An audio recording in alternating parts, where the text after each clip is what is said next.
And so the final piece of the puzzle is we need to have a formalized process for the next generation. So we talked a little bit about it's not, and yes, millennials need structure. Yes, they crave it, but it's hard to argue that a formalized process is going to be bad for any generation that you're working with. So anytime what we're preaching is the industry needs. We're starting to see it evolve. We're seeing folks with 14 drivers starting to get involved in this thing, up to the big cats. But the industry as a whole really needs, if we're going to get the next generation in. Yes, we need to have that separate conversation about getting young people that are 18 behind the wheel, but we need to be ready with a process in order to properly train them. Whether it's 8 weeks, whether it's 10 weeks, whether it's 12 weeks, but a formalized train-the-trainer process, a dedicated structured curriculum that we're tracking, both classroom-based, self-directed learning, and behind the wheel. This is something that we all need if we're going to actually have the next generation before that tsunami hits, Bruce, which is already really upon us and starting. So I'd like to kind of pump the brakes here and just ask the group of the trucking companies that we have in the room, how many folks do we have that their insurance companies even allow them to hire folks with less than a year experience? Dan? I know you're the problem. So Bruce, you're hauling hazmat, right? That's a no-no?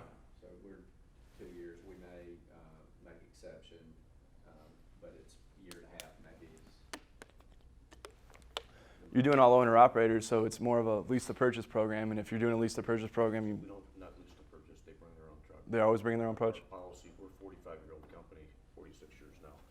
2 years, and then about 4 years ago, we moved to an 18-month minimum experience. Is that safety policy driven, insurance driven? Yes. Safety. Safety for us. And our insurance company, when we moved from 2 years to 18 months, we talked to our insurance company, and they knew us so well, they were fine with it. So to keep the surveys going, Dave? We can bring people in straight truck.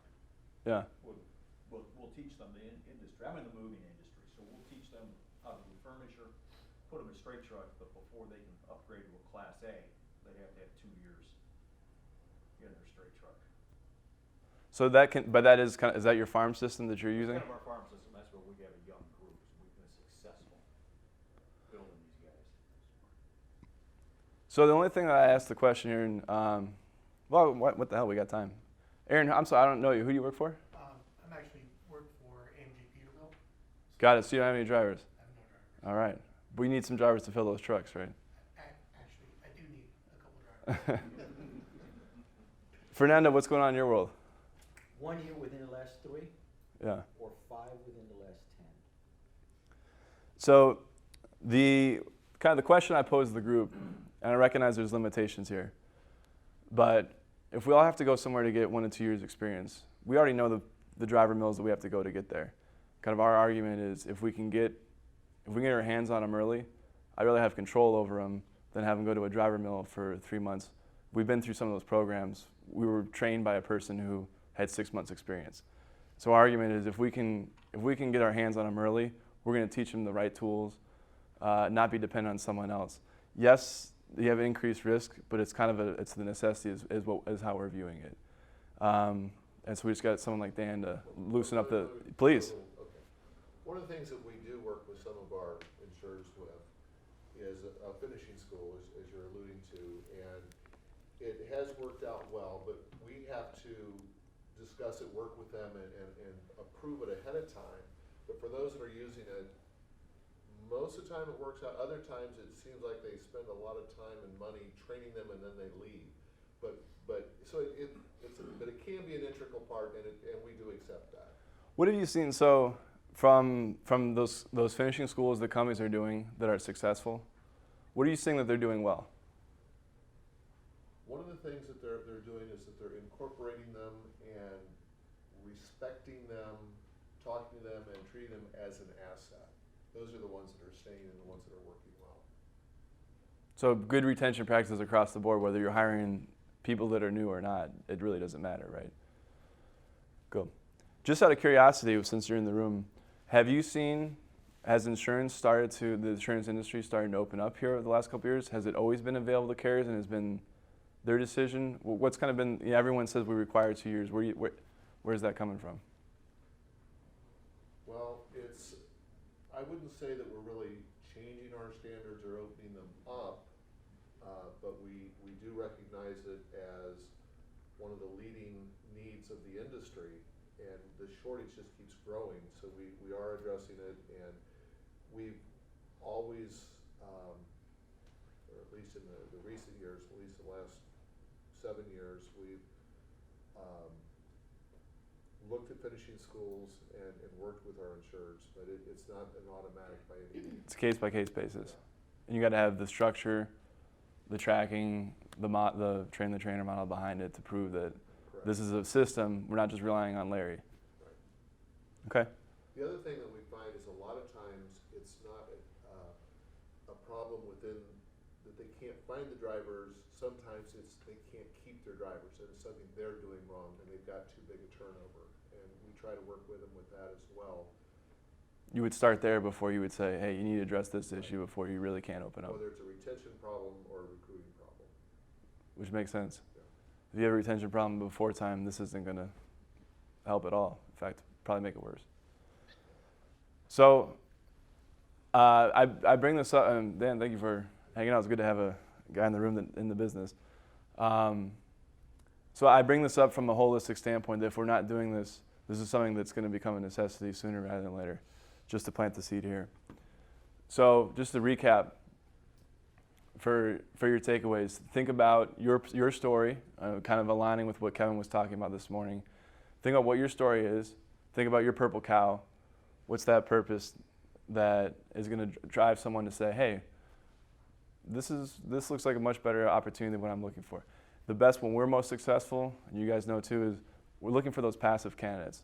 Ones that weren't looking for a job, but were farting around on their phone in the pilot, and looking at cat videos or grandma, and all of a sudden here comes an ad that they weren't expecting. And say, I wasn't looking for a job, but now I am. That head turner.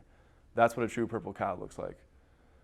Then second, how you get that head turn as you tailored your message to each one of your personas. And that's where these guys help you come up with those targeted demographics of getting super specific and scientific about serving up the right ad to the right person at the right time.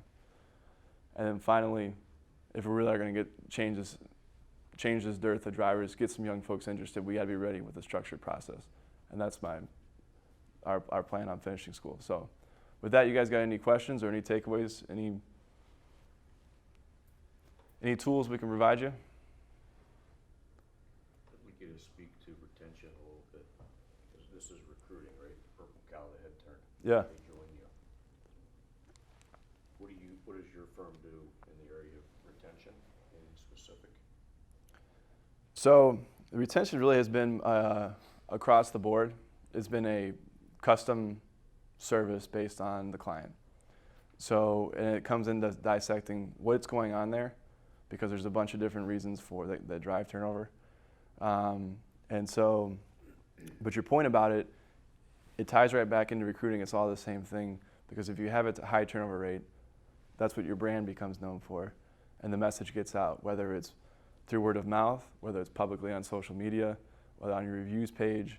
So it definitely focusing on retention. One, you have to recruit less, and two, it makes recruiting easier when your reviews page are going through the roof.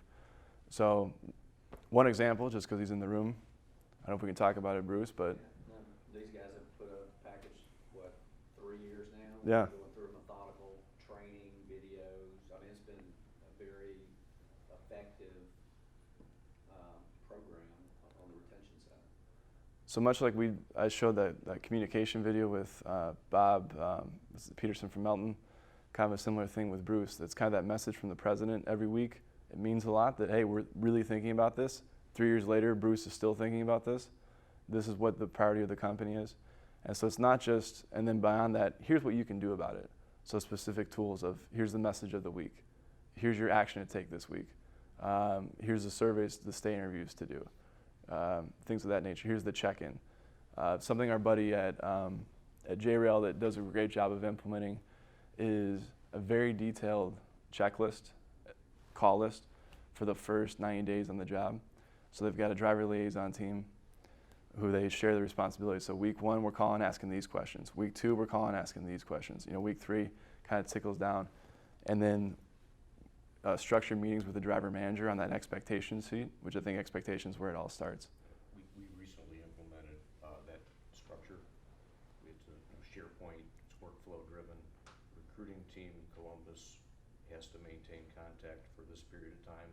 There's required terminal manager contact, there's dispatch contact, and not just, yes, I talked to them, it's okay, what was the, they have to report back what was the detail of the conversation. We also ask the drivers up front, what are your expectations? I think that's huge. Because if they say they want to, they need this or they need that to make them happy, and then are we meeting your expectation? Even asking if you're meeting is powerful. And if you're not, the fact that you remembered and you asked is huge. And you fill the gap. Exactly. Especially, and you set expectations up front that you believe, yeah, we can fill that need, right? That's the key, that you can. Exactly. Yeah, and that sheet, that physical piece of paper means something, even to a millennial, to print it out and bring it to the meeting and to say, how are we doing here? And it depends on the size of your firm, and you can't call everyone, depending on how big you are. But sometimes that simple call from the CEO or president on a birthday, on an anniversary, just say, hey, congratulations, Bruce, you've been here for 3 years. Really appreciate you doing it. Glad to have you on board. How you doing? 5-minute call? Yeah. You got that driver for life. Oh shit, the CEO. Next birthday. Yeah, until his next birthday. Right? Then you forget about it. Yeah, make sure that reminder system's working well. Any other questions? I'd be happy to, if you want, feel free to contact me. I'm happy to give stay interviews, samples, the finishing school syllabus, anything I mentioned today, happy to give you a sample of. Appreciate it. Thank you all.